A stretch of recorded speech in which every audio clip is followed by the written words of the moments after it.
Welcome back to the Real Entrepreneur Show, and today we go a little deeper. The juicy stuff. That juicy stuff. So we said the last episode was about how not to be a client pleaser, and today we get deeper into why should you go deep into your market? Why should you focus on a niche? Yeah, it's so funny because, Patty, I always get this from clients, even just this week. Somebody was saying, I don't know if I really want to lose all those other possibilities, all those other people. How do I really narrow? Because, Kathy, if I do this all the time, what about those other clients? Like, I could be losing, work and clients. And I know what I always say to them is that, imagine you work somewhere at some company, before you started your business, and they're doing, oh my God, layoffs, right? The guy in the mailroom, the person in middle management, and the boss, 3 different people. You could not write the same letter about this unfortunate event to each of them. It would be a different letter. Well, it's exactly the same, whether you're writing copy, whether you're doing sales. You can't speak the same way to 3 or 4 different audiences. That's right. So, your communication is really going to be ruined. It's going to be completely ineffective if you don't pick, as we say, a lane. Pick a lane, yes. Is figure out who do you deliver the most value to, and who do you really want to work with. Because that's key as well. We said about firing clients in the last episode. And so it's got to be people that you want to deal with, that you feel you deliver the best value. They're the most fun to deal with.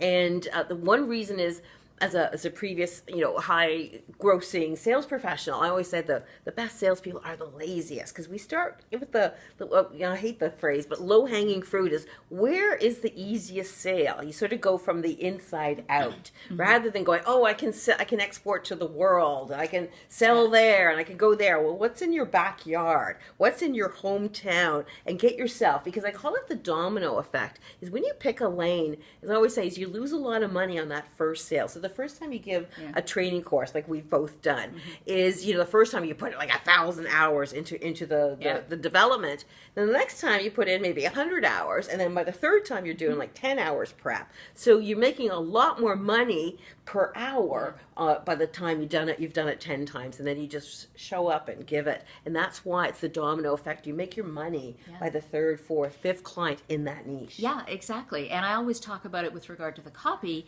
and in terms of connecting with that ideal client as being concise and going deep. I don't know how, this is like my middle name for me. I know. Because when you do, I always think of it's like drilling for oil. You pick that spot and you drill down, and that's when you get the right people that are really in connection with you. And invariably, there's going to be more where those came from. Yeah. And this gets down to a certain amount of trust, because I think we've spoken before, Patty, on some of the other shows about the piece around the fact that, we think, I'll just take this. This will be, at least I'm getting paid. I'm getting a client, and this is great. Well, either they're taking a spot for the person that's really ideal, or you'll end up connecting with a whole bunch more of the wrong ones, because they will know people. That's right. Right? Because once you break through one industry, it's so much easier to get referrals and sell to their friends, their colleagues, people they work with, and stay in that industry. Yeah. But then also, if you've picked a niche where, for example, I became an organic gardener, and I became known as a speaker on easy care garden, flowers, and then it's easy to get into garden clubs to speak, because I had a reputation. I had a garden center, so it was easy just to get in. So when you cracked a niche, then it's so easy. That's the domino effect. Is they all of a sudden you saying, yes, you're the go-to expert. You write books for that field.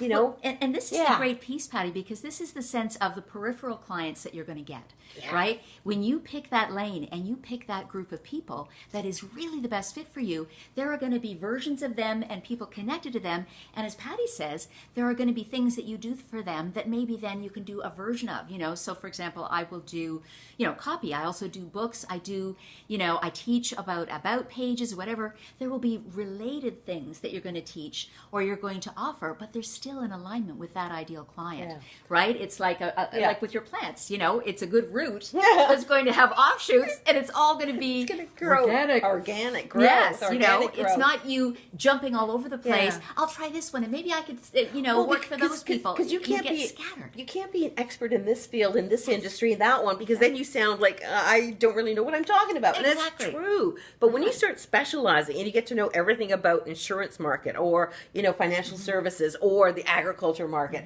All of a sudden, you become the go-to person in that industry. For example, I was talking to a book editor, a book coach this week, and he used to do it just for speakers. He fell into, the rich people with car collections. So he does coffee books for them. And and those guys, the rich guys with, 100 cars in their collection, they network and they go, oh, well, I've got my legacy coffee book, so I want Joe Joe wants one. So it's the easiest sale in the world. And all of a sudden you become the go-to book expert for car collectors. Well, exactly. In South Dakota, of all places. Who knew? Yeah. Who knew? No, I love that. I used to write about architecture and design, and I love architecture and design.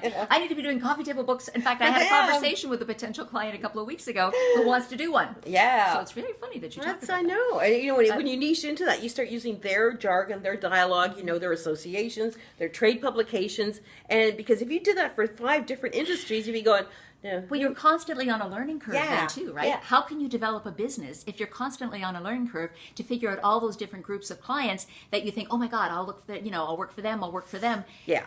You can't. It's not a good use of your time. No. And that's what the more you narrow your niche, you become the go-to expert in that niche, in that industry. Makes your life a lot easier because you don't wake up going, which hat do I have? No, you only have one hat. Okay. And it's a lot more fun to be concise and go deep because you're never going to run out. It's not like the well is going to go dry. No. This is what people worry about. Right? And then you can expand geographically, right? So once you've saturated your market in your state or province or your country, you can just keep going that way. And then travel as your leisure. So yes, so know your market. Go deep, go narrow. Be concise, go deep, pick a lane, pick that ideal client. You will thank us. Yes. Till next time. Bye.